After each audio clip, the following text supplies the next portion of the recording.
በጉዟችን አልጠቀለል ካልን ከጋረደን በዳመናው በከባዱ ከተጫነን ተስፋ ከቆረጥንበት አለማመናችንን ካጋለጠው አናውቀውም ብለን በተደጋጋሚ ከካድነው ዶሮ ጮሆ ቢያጋልጠው መዋሸታችንን ድል አድራጊነቱን ቢመለከተው አይናችን ማመን ብቻ እጅ ጭነን ከአፋችን ድል ነሹን ከፍ ማድረግ ነው ስራችን። ከምሴተ ሐሙስ እስከ ዕለተ ትንሣኤ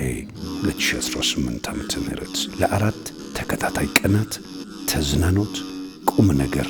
የሚነሳበት የበዓል ፕሮግራም በተወዳጁ ብስራት ኤፍኤም 101.1 ካልጌዳ ፕሮሞሽን ጋር በመተባበር ከአሜሪካ ሲያትል ገሊላ ዳኜ ከዚሁ ከኢትዮጵያችን ዳኜ ብርሄ ከሌሎች ተባባሪ አዘጋጅና ጋዜጠኞች ጋር ድል ነሺው ልዩ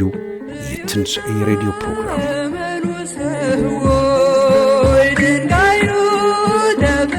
ያድምጡ፣ ይሳተፉ፣